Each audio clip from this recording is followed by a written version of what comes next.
এদিকে বাংলাদেশের মানুষ গরমে ইলেকট্রিসিটি আর গ্যাস কষ্টে আছে, আর অন্যদিকে আমি এমবিবিএস স্টুডেন্ট হয়ে এক্সাম প্রেসার লিটারালি সার্ভাইভ করছি। লাইফ দুই দিকে টাফ, শুধু সিচুয়েশনটা আলাদা। আজ থেকে অফিসিয়ালি আমার এক্সাম শুরু, ফার্স্ট এক্সাম গাইনোকোলজি। মেডিকেল স্টুডেন্টরাই বুঝবে এটা কতটা টাফ একটা সাবজেক্ট। প্রিপারেশন আলহামদুলিল্লাহ ভালো, কিন্তু আসল কথা হচ্ছে এক্সাম হলে ঢুকলে বোঝা যাবে আসলে কি অবস্থা। বাইরে আজকে এত গরম, এখানে রোদ পড়লে স্কিন ড্যামেজ হয়ে যায়, সো সানস্ক্রিন দেয় এখানে মাস্ক। আর একটা ইম্পর্টেন্ট কথা, এক্সামের আগে হাইড্রেট থাকা খুব জরুরি, তাই আমি নিজেও পানি পান করে নিচ্ছি। রাতে ঠিক মতো ঘুম হয় নাই, তাই মাথা ব্যথা করছে অলরেডি। আর ডক্টর হতে গেলে স্ট্রাগলটা পার করতে হবে। একটা ইন্টারেস্টিং ব্যাপার হলো আমাদের মেডিকেলের হোস্টেলের রুম থেকে আমাদের এক্সাম হলের বিল্ডিংটা ক্লিয়ার দেখা যায়। আর অনেস্টলি এই বিল্ডিংটা দেখলে আলাদা একটা ফিলিংস কাজ করে। এটা বিল্ডিং নেই, এটা আমাদের জন্য একটা ট্রমা সেন্টার। প্রতিটা এক্সামে এই জায়গাটা আমাদের মেন্টালি টেস্ট নেয়। মাঝে মাঝে অনেক প্রেশারের মধ্যেও আমি ভিডিও বানাই শুধু তোমাদের জন্য, যাতে তোমরা রিয়েল মেডিকেল লাইফটা দেখতে পারো। তোমাদের কমেন্টস গুলো অনেক বেশি মোটিভেট করে আমাকে, যার ফলে আমি প্রেশারের মাঝে চেষ্টা করি রেগুলার ভিডিও দিতে, যাতে তোমরা ইন্সপায়ার হতে পারো। সামনে যে ক্যাম্পাসটা দেখতে পাচ্ছ, এটা আমাদের সেকেন্ড ইয়ারের ক্যাম্পাস। হয়তো এখন রাশিয়ানসদের ক্লাস শেষ, এই জন্য একটু ফাঁকা লাগছে।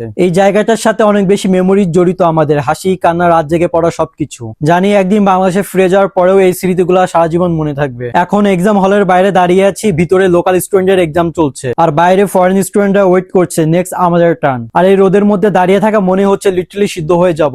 শুনলে অবাক হবে, আমাদের এক্সাম হলে 20টা করে সিসি ক্যাম্প থাকে, মানে কি লেভেলে স্টিক গার্ড থাকে জাস্ট ইমাজিন করো। বাই দা ওয়ে, শুনলাম বাংলাদেশে গরমে কারেন্ট থাকে না, গ্যাস থাকে না। তখন মাথায় একটা কথাই আসে, যারা এসএসসি এক্সাম দিচ্ছে আর যারা এইচএসসি প্রিপারেশন নিচ্ছে, স্পেশালি গ্রামে, তাদের সিচুয়েশনটা কেমন একবার ভেবে দেখো। অনেস্টলি এই বিষয়গুলো নিয়ে দ্রুত কাজ করা উচিত গভর্নমেন্টের, স্পেশালি ইলেকট্রিসিটি আর গ্যাস সেক্টর নিয়ে। এখন আমার ম্যাম ডাক দিয়েছেন গ্রুপ ওয়াইজ লাইনে দাঁড়ানোর জন্য। দেখতেই পারছো গরমে কি একটা অবস্থা, হার্টবিটও বেড়ে যাচ্ছে। This is it. এক্সাম শেষ। অনেস্টলি বলতে গেলে আজকে কোশ্চেনটা অনেক বেশি হার্ড ছিল। গাইনোকোলজি কতটা টাফ একটা সাবজেক্ট এটা মেডিকেল স্টুডেন্টরাই বুঝবে, প্রায় 12 মার্কা কোশ্চেন করেছে। কিন্তু মেডিকেল লাইফে আপ ডাউন থাকবে, তারপরে আমি আমার বেস্টটা দিয়েছি। Let's hope for the best. সবাই আমার জন্য দোয়া করবে এন্ড ফলো দিতে ভুলবে না। আল্লাহ হাফেজ।